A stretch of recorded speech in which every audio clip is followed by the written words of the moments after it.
So in 2010, I went to Bali, Indonesia to volunteer for a birthing clinic. And from the second I arrived, I had absolutely no idea what I was doing. Now the only problem with that was, I thought I knew exactly what I was doing. So I basically walked around really confused, but thinking I had it all figured out. That all came to an end on the day I delivered a baby for the very first time. So I went to Bali as a non-medical volunteer, which means that I thought I would be spending about 0 to 1% of my time in a birth room. Basically, if I tripped and fell in a birth room, that was my 1%. But my mom, she had other plans. She's a midwife and president of the clinic. And between her and the clinic's founder, Robin Lim, they decided that I would attend a birth so I could understand the mission of the clinic. Whatever. So 6 weeks after I arrived, Robin calls me in the middle of the night and tells me to come down to the clinic. And when I arrive, it's completely quiet, and she's sitting outside the birth room, and I sit next to her, and I hear this noise, and it sounds like this. And I was like, are they having sex? They weren't. And the reason I know is because shortly thereafter, we entered the birth room to find the laboring mother, Aria, laying on a bed, looking really uncomfortable.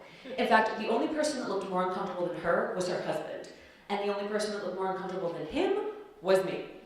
So Robin sits on the bed with Aria, and I sit on an adjacent bed, and I see these midwives kind of mulling around doing what I can only assume is preparing for the birth.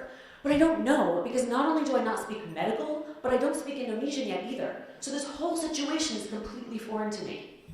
And it's at this moment that it dawns on me, right, that not only do I have no idea what's going on in this room, but I have no idea what's going on in Indonesia, and I have absolutely no freaking clue what's going on in my life. And I'm like, shit. But I don't have any time to think about it, because all of a sudden Aria's leg flops to the sides and she projects this fluid across the room and onto my leg, and I'm like, and I don't know what to do, because if I wipe it off, is that culturally inappropriate? I don't know. So I cross my leg kind of awkwardly and hope no one notices. And then all of a sudden Robin's like, here, put these on, and she hands me these rubber gloves. I'm like, okay. And then she's like, all right, sit down. And I sit down and I look up, and there is a vagina. Now, I don't know about you, but I always thought the first time I saw someone else's vagina would be in a moment of pleasure.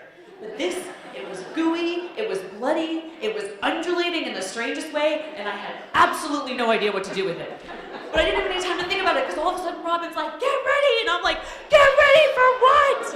And all of a sudden I look down, and there's this head trying to push out, and I'm like, and I don't know what to do, but I'm too embarrassed to ask, so I'm like, okay, round head, ball. I know how to catch a ball, so I put my hands like it's a basketball, and mom gives a push, and out comes to the head to the neck, but it kind of flops down, and I'm like, wrong kind of ball!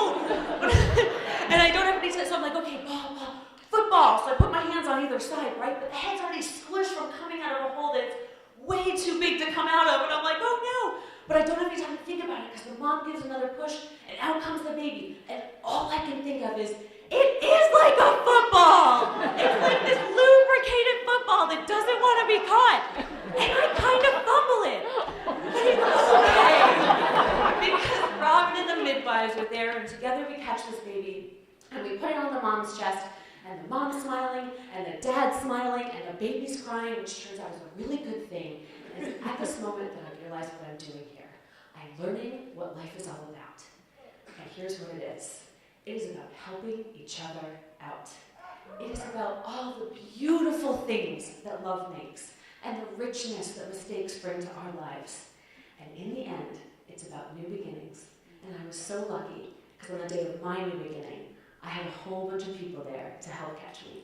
Thank you.